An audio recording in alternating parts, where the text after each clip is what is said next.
Welcome to the Positive Productivity Podcast, episode 270.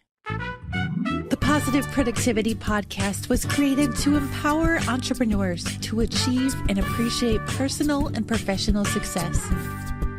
I'm your host, Kim Sutton, and if you're ready, let's jump into today's episode. Welcome back to the Positive Productivity Podcast. This is your host, Kim Sutton, and I'm so happy that you're here to join us today. And I'm thrilled to introduce our guest today, Mitchell Walker. Mitchell, welcome to Positive Productivity. Thank you, Kim. It's wonderful to be with you today. Oh, it's wonderful to have you here. Mitchell is the author of The Pouch Plan Budget, the simple way to find hidden money, improve your life, and build wealth. I have to admit, I have not read it yet, but I want to go get a copy because I am so intrigued. Mitchell, would you mind sharing how you became the author of The Pouch Plan Budget and the interesting life changes that you had that brought you here? I'd be glad to. The Pouch Plan really started almost 25 years ago when I was coming out of an unexpected divorce and needed to sell a newish and struggling business for pennies on the dollar. And when the dust all settled, Kim, I didn't have a job and was about $100,000 in debt. Over the next 2 or 3 years, I made some better choices in my life, financially and otherwise, that improved the situation, but I barely moved the needle on most of the financial situations in my life. But one major thing did change. I met the most wonderful, sweet, smart, and beautiful woman, and we fell in love. So when we decided to get married, we would be bringing together a blended family of 7 with 5 children ages 5 through 17. And we knew in our house there would be more love than money right from the beginning. And sure enough, it didn't take long for the cracks to show from the stress. A couple of months in, I was late on a car payment we'd established, and my sweet and wonderful and beautiful wife very gently reminded me, but firmly, that we'd made a commitment and we needed to make sure and meet those commitments. And I told her, I said, no problem, I've got this. And next month rolls around and I forgot again. But this time when I go to pay it, I didn't have enough money in my account. So I have to go to my newlywed wife of 5 months and say I had messed up twice in 30 days and didn't have the money to solve the problem. So that's where the stress came to start it. Oh my gosh, Mitchell. So I have to just share for listeners, for those of you listening who haven't listened before, my husband and I have been married for 5 years now, and each of us brought 2 children into the marriage, and now we have a total of 7 ourselves. So Mitchell, I totally understand that big blended family. However, I remember the night that we were actually sitting at McDonald's, and we weren't even that serious yet, but I had to open up and tell him that I was close to 100,000 in debt. Wow. And his eyes sort of got big. But he said, don't worry, I've got a lot of debt too, and we'll work this out together. But you're so right. Those cracks start to show. And I don't even know if I've shared this on the podcast before, but just 2 years ago in late 2015, we actually had my husband's car repoed because the money just was not there. And for those of you who are listening, just because your car is repoed does not mean you can't get it back. We had to work really, really hard, but we did get it back. But that was just one of those, you've got to be kidding me. How are we going to get past this hurdle type of moments? Most people don't really consider how many areas of their life that money affects and how they handle it and how they talk about it. And that was one of the big light bulbs that went on as we began to make progress and began to share what we were doing with others. We saw that. And then I spent a time dealing with the public, and I saw how that as you would get their financial life in order, so many other areas of their life would improve as well. But I'll going back to what happened with us. So there we were in a situation where we did have the money to make the payment, We moved it from one bank account to another, but my sweet wife, without any condemnation or accusation, just said, we're going to put a plan together to take care of this stuff. And if you will give me who to pay, what to pay, and when to pay out of each paycheck, she said, I'll take care and see that all of our personal stuff is paid on time and in the right amounts. And that was really the beginning of the pouch plan. She is an organizational guru who can literally herd cats. I, on the other hand, am a big picture guy who numbers speak to me like music does to a lot of people. So numbers made sense to me, and organization made sense to her, and that's how we started what we did with the pouch plan. Mitchell, of all the people that you spoke with, I know a common problem in our house was, well, there's money in the account. That means we can spend it. And that's what was often causing us not to pay our bills on time, if at all, because the money had already been spent. Right. Did you see that being a common issue? I mean, I guess it would simply be lack of budget. No, that's a budget issue. But let me tell you where the real problem lies on that, Kim. I also come from a corporate background where I spent 15 years as a CFO of a Berkshire Hathaway company, and I dealt with the public in a tax and bookkeeping business for 12, 15 years before that. So I've been exposed to the very best practices in corporate America of budgeting and analyzing and projections.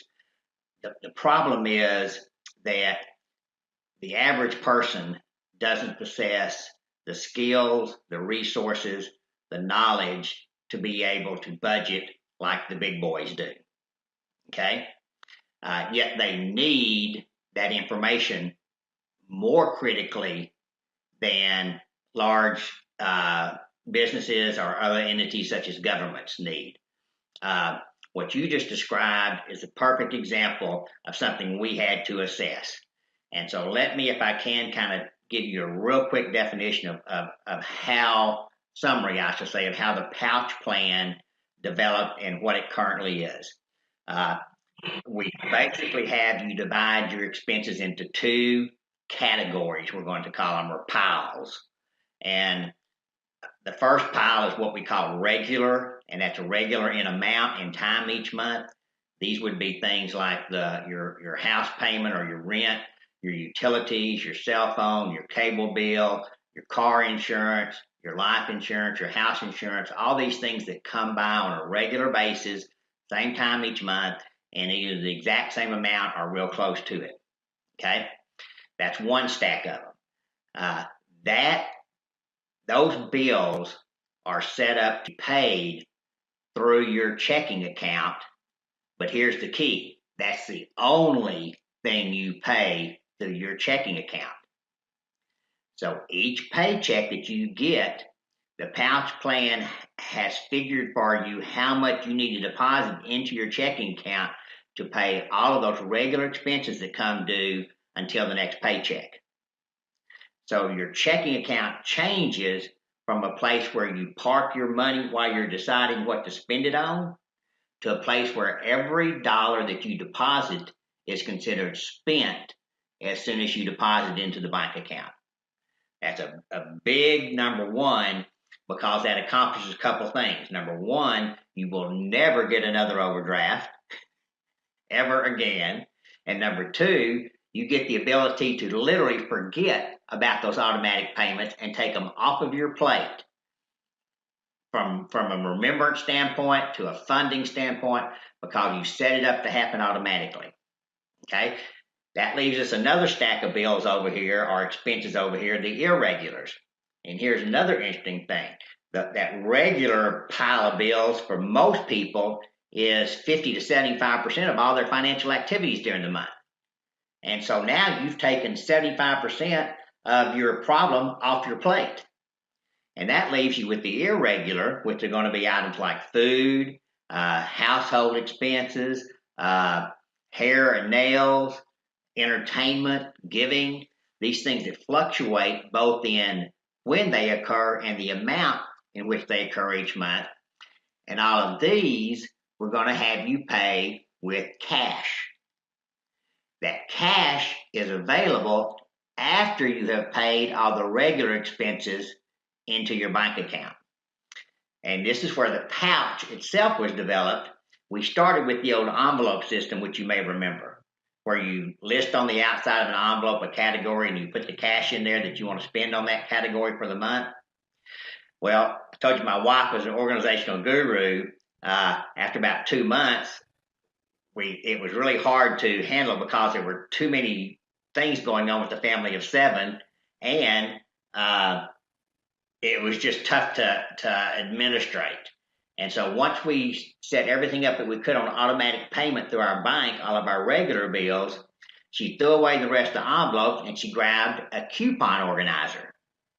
And on each section of the coupon organizing little file, it's 7 inches by 4 inches or so, she wrote the category that we wanted to control our spending on: food, household, school activities, these type of things.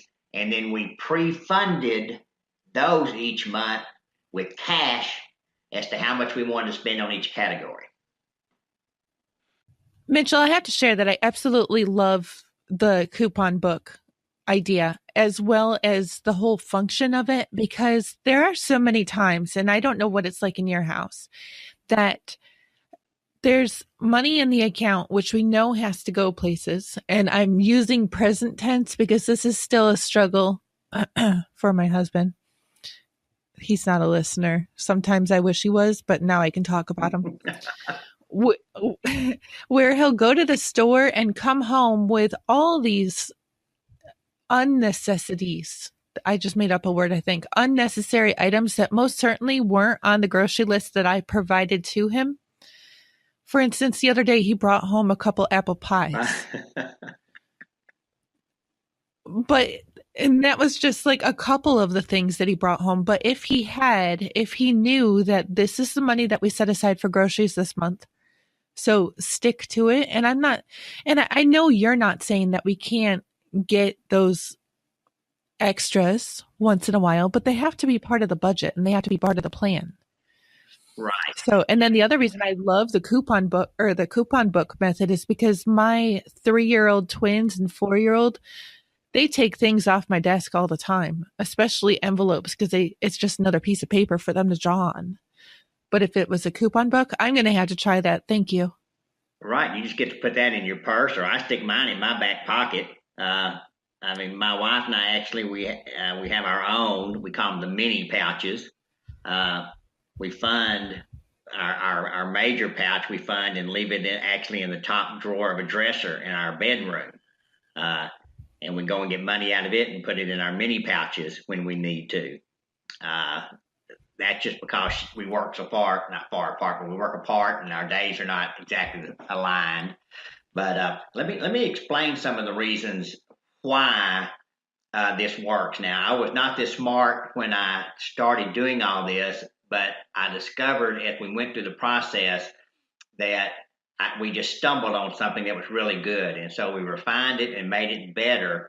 But it is so powerful because of a couple of reasons.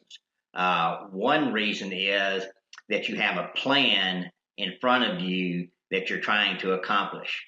There's a study out of Virginia Tech in 2015 that showed that people who had a written and reviewed plan, their net worth was not double, it wasn't triple, it wasn't even quadrupled. Those people who don't have a plan, it was 9 times more. I mean, a plan is so powerful because here's a basic truth, and you get up to this truth, and your listeners get up to this truth, and I get up to this truth every single day. There's a lot of people out there who want to move money from your pocket to their pocket every single day. And if you don't have a plan, you can rest assured they do. And their plan for your money will beat your no plan every single time. So the pouch plan, by its existence and you're using it, gives you a written and reviewed plan Every time you put money into it, every time you take money out of it, even every time you don't look at your bank account to decide what you can and can't buy. Mitchell, how do you account for emergencies in the pouch plan? Well, we have an emergency fund. Uh, everything doesn't have to be in cash. For example, our savings, it automatically comes out. We consider that part of the regular expenses that take place in our life. So that money comes out of the paycheck, automatically goes into a savings account or into a mutual fund or wherever we choose to put it. The same thing with emergencies. Now, I personally encourage people to have $500 to $1,000 of cash hidden somewhere in their house. It's the universally accepted gift card. Everybody will accept a Benjamin Franklin in the United States of America and over most of the world. Actually, I just think it provides you a sense of security, knowing that no matter what the issue is, loss of power, flat tire, a trip to the emergency room, you've got that part of life covered. And like I say, for most people, that's going to be between $500 to $1,500, depending on the size of your family. So the pouch, that would be one of the first things that you would want to make sure you get covered. And that would be a regular expense. That would come out before you start spending all your irregular money. Oh, I love that. Because I'm not a bad driver. I don't want anybody to get that impression. But I remember one day last year when I got a little bit too close to the curb, and the next thing I know, one of my tires is rolling across the street. And I had actually jacked up the whole axle on my van, on the big family van. So that was a non negotiable, had to fix it right away. And we thankfully had that money. But there have been so many times in the past when things that have happened, we had no, I mean, we had to ask people for money. And It's an amazing. If you can get this emergency fund built up, and here's the thing: if you'll put a plan together, let me tell you what we found. If you put a plan together, and by that I mean a budget, simply of where's my money going and how much do I have coming in, and then you look at where it's going. Most people, Kim, find 10% of their spending they wish they weren't doing that is easy to change, very simple to change. So you take the average American family that now is approaching almost 60,000. That's $600 a month in spending that is being really squandered if they have no plan. They're following someone else's plan, not theirs. So in 3 months, you could save $1,800. And I'm going to tell you something. When you take all that aggravation of life's waves that come at you, the storm waves that hit, and they hit constantly. Now all those storms, it's kind of like you have an oil well in the Gulf of Mexico, one of those big rigs. All those waves go underneath you now. They no longer affect your life negatively. They just pass on by, you handle them, and you move on to what's important in your life. I love that analogy. I actually want to go get a picture from my wall now. And I'm not even joking when I say this. I want to get a picture of a ship on the ocean just to symbolize how, all struggles we can, we can coast right over them. Yeah, and we can. And the other nice thing to visualize is if you don't have that, think of yourself standing in a swimming pool or somewhere right up to your nostrils, and someone jumps in and causes a little wave. Well, how long can you bounce before you're just worn out? It's a killer deal on you emotionally, physically, mentally, spiritually, every way to be struggling financially. I don't normally time date episodes. However, we are recording this episode about a week and a half before Christmas. Where do you account for gift giving in this whole system? Is it the same as the emergency fund? It actually is an amount that we stick back every paycheck. Uh, into our cash amount, into one of the envelopes. Now, I'm not enveloped into the pouch sections. Now, to tell you the truth about Christmas, we really handle that a little different. But giving, I mean, we find that the gifts, when we had 5 children, somebody was having a birthday every so often, or they were going to a birthday party, or there was a cousin or something else, and then they started graduating, and then they started having, their friends were having baby showers. So, we have a regular section in our pouch that we put in for gifts. And for us, it's about, I think it's at $40 a month now. That's just what we spend on gifts for our family. Christmas was always part of our regular savings. It was a little different. So we would take it out of there. But if you it's just a planning part, so it doesn't surprise you. And it's okay if you stick back, $400 a month, and you say $50 of that is going to go for my Christmas at the end of the year. The stress is gone. You made the choice. Here's what a budget should really do. People think of a budget as something that constricts them. It is not. In the corporate world, budgets are used to make sure we fund the things that are necessary and wanted.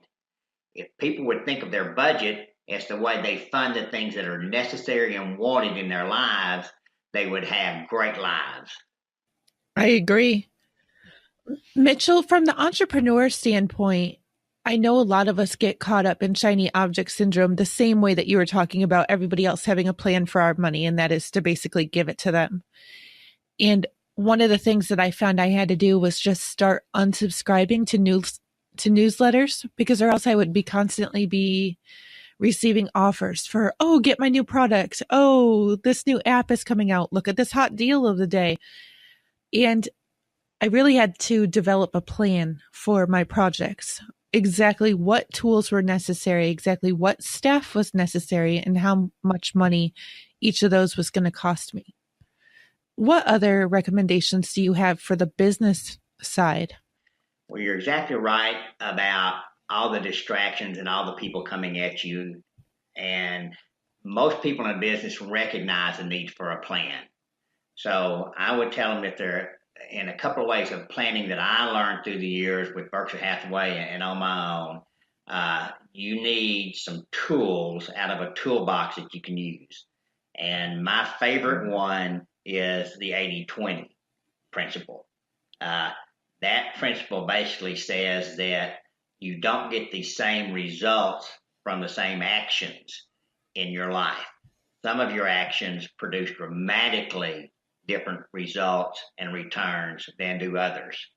And your key is to determine which of those actions are the ones that produce dramatically better results, and to forget about the others and concentrate on those ones that produce great results for you.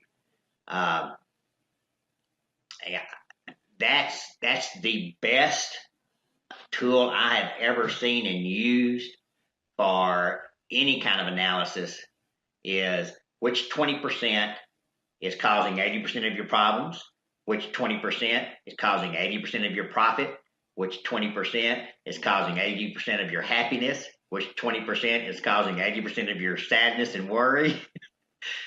It's consistent all through life, the 80-20. Now, it's not always 80-20, Kim. It may be 95-5. It may be 60-40. But there's going to be a differential every single time on the actions in your life and the choices you make as to what's produced by those choices. So an examination of what am I doing and what's producing good results should drive you to focus on those things that you're good at, produce good results, and literally forget the other ones. Absolutely. I can sort of equate that to both of our families. The kids will see the shiny new toy that they like, and everybody, quote, everybody has it.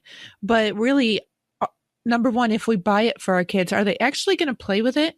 And how long is it going to be before it's at the bottom of the toy box or in the back of the closet or under the bed being neglected? And it's the same thing with any of these trainings or tools. that we can bring into our businesses, because I have seen so many of my clients who have spent, and I'm not joking or exaggerating here, hundreds of thousands of dollars on training that they signed up for and they never even used. So for every single purchase that you're looking at, listeners, number one, are you going to use it? Number two, should you be using it? And number three, do you need it right now? Is it really going to be the growth tool? Is it going to take you to the next level? And this is so embarrassing to admit. Listeners, you've heard about my websites being hacked. I purchased a backup tool that to this date, 3 months after I purchased it, has not yet been installed on my website. I'm going to have to do it now because, there could be a hacker listening, who knows, who could go in and try to get me again. But really, don't buy something unless you're going to take immediate action with it, unless you have time, and unless it's going to produce results. Mm-hmm. Exactly. And prioritizing is so important. So if you have a tool that you learn how to use that works, it becomes easier to use it again and again. And that's why I found the 80-20 principle so effective in my life. It's a tool I trust, and it's a tool I use all the time. But I guess it's counterintuitive for people to do that.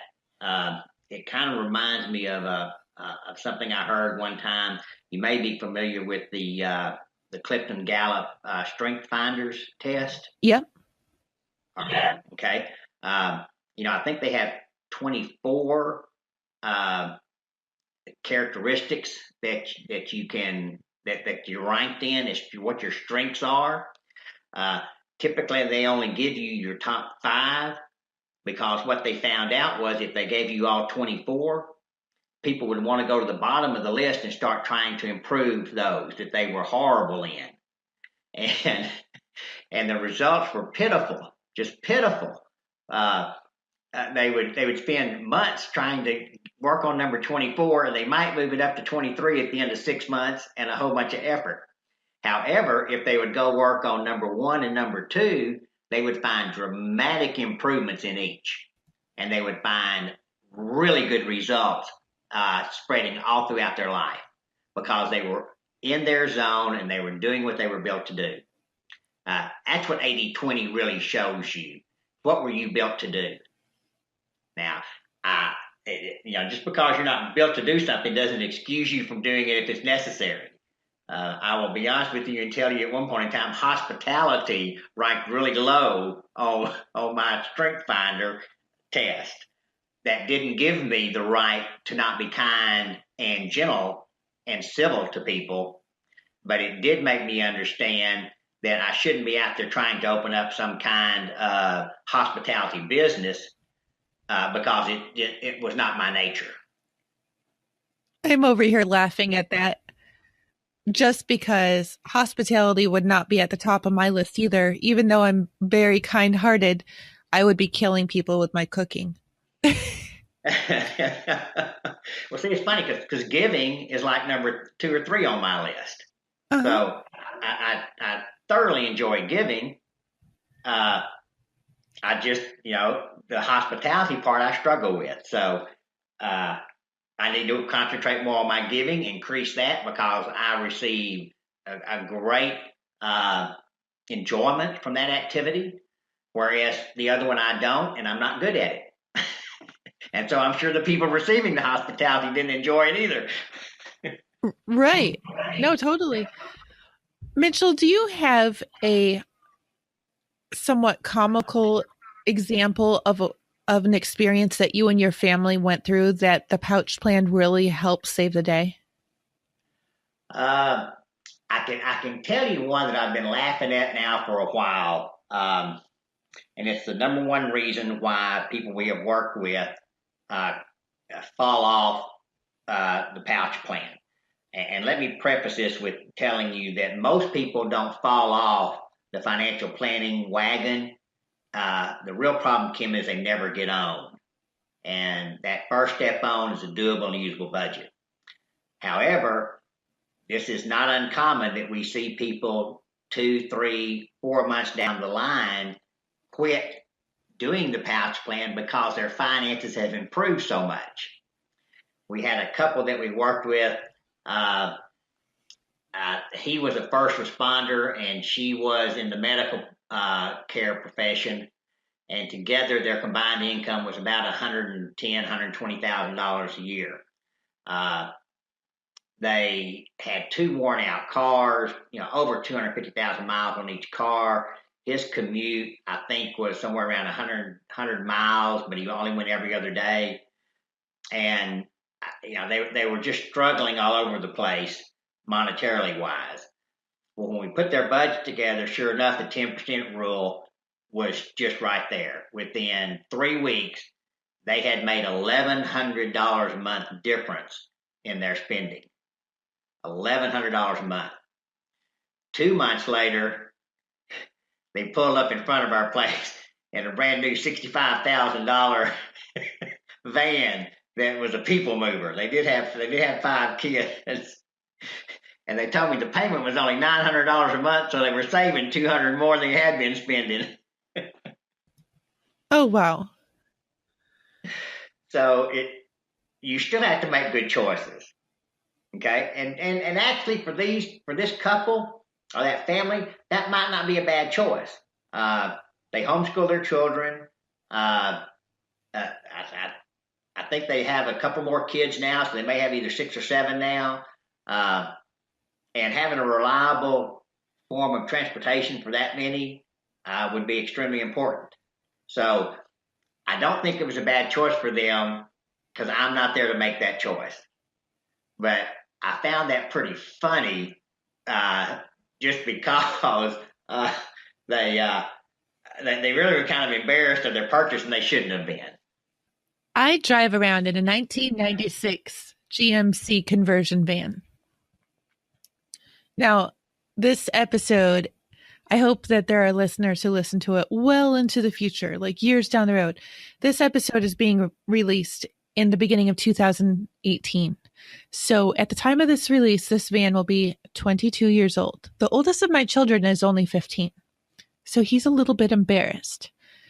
But what he doesn't understand is that this van only cost us $1,300 and we only had to put $800 in it before I sort of ran into the curb. I will neither confirm nor deny that I ran into the curb. I don't remember it happening. I just remember the tire flying off. Anyway, while I would love to someday be riding around in style, in a Mercedes 12-seater or something, the only way that that's going to happen is if they sponsor me to be driving it, because I know that I can go out and get a Ford or a Nissan that seats 9 and is a third of the price, if not more. And I can even take it lower if I just buy used. I've done a lot of listening, Mitchell, and I'd love to hear if you have as well, to Dave Ramsey, just in the past year. And one thing that I'm curious to know what your thoughts are is he constantly says no to credit, like no credit cards, don't purchase anything on credit, period. What are your thoughts on that? I think credit, you've got to be really, really careful with. Now, coming from a business background, I have seen it used wisely to spur growth, to make a business more competitive. There are lots of positive ways to use credit, but there is extreme danger there if you don't know what you're doing. I would really tell most people that it's kind of like, you got your high school diploma, so that's your budgeting, and that's how to take care of things. Your college is going to be the education that teaches you how to, borrow for a house, other items that rental property, things like that. But I would say that MBA or that master's is for that person who is already well schooled enough to know the consequences of a bad choice debt wise. And unless you're at that place, you just need to stay away from it.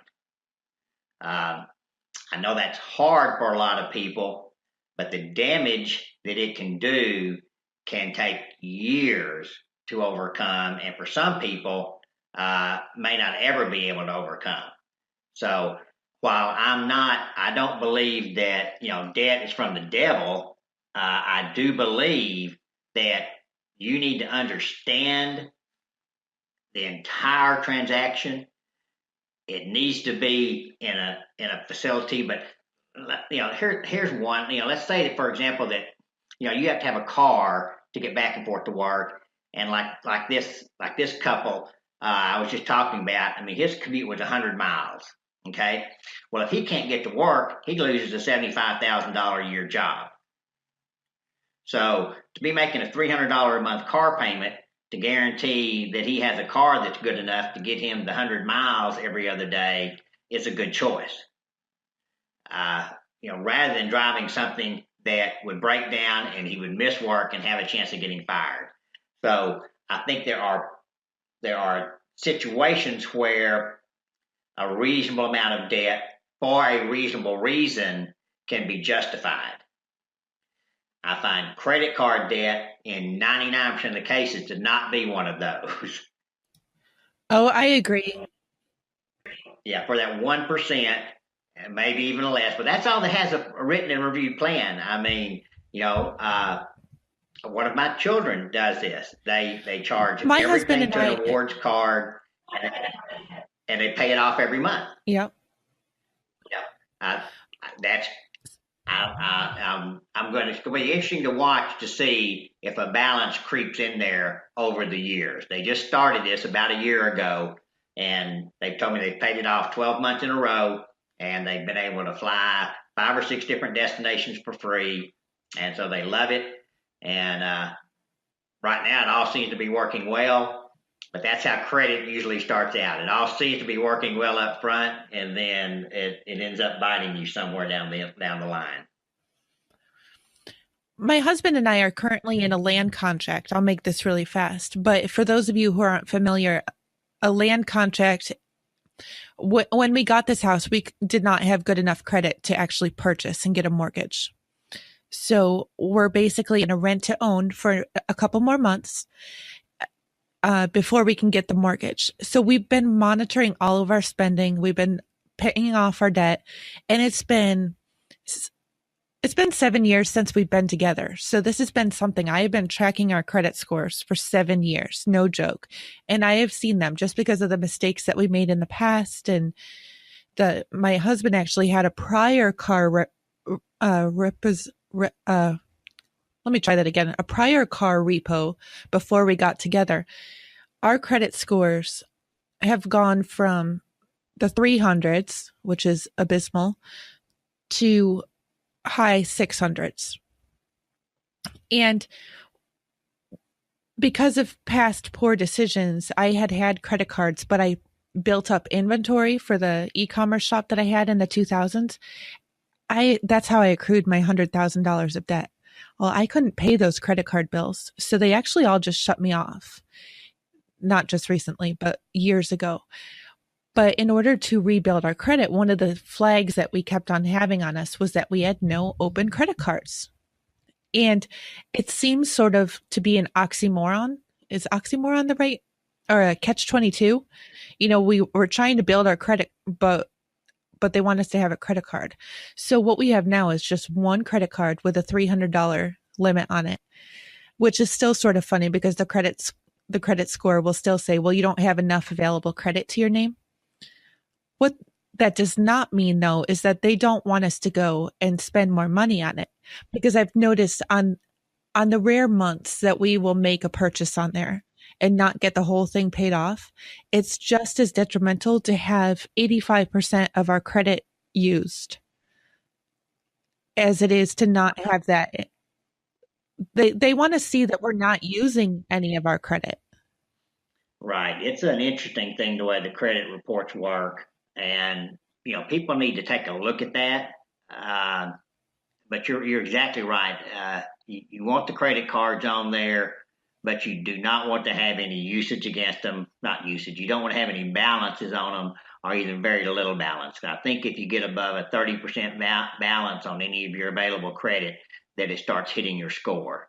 Yeah, and it's like a 20 Mitchell, it's a 20-point hit on your score. So if you're right there on the cusp of whether or not you can get a bank loan or a car loan or a mortgage, that's a big hit to take. 20 points. Yes, it is. But I will tell you, if you get the basic budget in place, Kim, you will find that there's a phenomenon that takes place that I have seen. And that is that when you put your budget together, you decide what's important to you to make sure that you fund and take care of, you're going to pay your have tos first. Those are the things that if you don't take care of, they're going to be immediate and bad consequences. You don't pay your electricity bill, your electricity gets cut off. You don't pay your mortgage, you lose your home. You don't make your car payment, your car goes away. So you prioritize those things to take care of your have tos first. Then you have your need tos. Your need tos are going to be things like you need to save, you need to get your car inspected, and you need to have car insurance. These are need tos, and after you fill up the have to buckets, you'll take care of the need to bucket. And then out of the need to bucket gets filled up, then you go to the want tos. And the want tos are all those desires and wants that you have sitting out there, but you put those further down the list until you've funded your have tos and your need tos. And here's the amazing thing we've seen, Kim, over and over and over again. If you will take care of your have tos, if you will take care of your need tos, your ability to have more of your want tos grows every single paycheck. Mitchell, it sounds to me like I need to have a serious sit down with my husband tonight because we have not yet taken our honeymoon because we haven't been able to do the want tos. So I am committing and I'm going to get him to commit, and I always handle the money, that in 2018 and 2019 we are getting our have tos and our needs tos. That doesn't sound right, but I know what I'm trying to say, under control so that we can not only get to our want tos, but take our honeymoon, take our family vacation, and really live the life that we want to be living with the security of knowing that we can do it that way because we have everything under control. Thank you. Yes, and I would love to come back sometime and visit with you about how amazingly intimate money is in a marriage and for a couple. I ask people this question occasionally, which is more intimate, money or sex? And I get this kind of blank stare back or maybe a little grin here and there. And then I ask them, well, which have you shared more often, your body or your checkbook? And then the light goes on and they understand what I'm talking about. Money is a window into your spouse's wants, desires, and soul as to where they want to spend that money. And that's an amazing thing to be able to find out and share with another person. You have that invitation to come back and have that discussion. That definitely needs to be shared. Mitchell, this has been an incredible conversation. I look forward to having another with you. So thank you so much for coming on today. Where can listeners connect with you and get to know more and pick up your book? You bet. The book is available on Amazon. It's going to be out at Barnes and Noble's coming up in a couple of months, but right now it's on Amazon. And you can also get it at the Pouch Plan, POUCH, all one word, .com. We have it available on our website. And just come to the website. I'm on Twitter at the Pouch Plan. I'm on Facebook at the Pouch Plan. So come check us out. And our goal is to change the number of Americans who are financially successful and have a plan and a budget from about 3 and 4% to get it to 10% before I quit doing this in 15 years. And that means I've got to reach about 24 million people in order to do that. But if I can do that, I think it'll change the whole trajectory of our country. I will do whatever I can to support you with that. Thank you for what you are doing, Mitchell. It's greatly needed. Do you have a last piece of parting advice or a golden nugget that you can offer to listeners before we go? Yeah, I would tell people to remember that if they do money right, life gets easier and easier. You do money wrong, it just gets harder. So if it takes a little bit of effort, it's definitely going to be worth it. Have you requested your 7-day free version of the Positive Productivity Planner yet? If not, I want to encourage you to go over to thekimsutton.com/7DP and pick up your copy today. This free version of the planner is going to help get you on track of leading a more positive and productive personal and professional life. Again, you can get your copy at thekimsutton.com/7DP.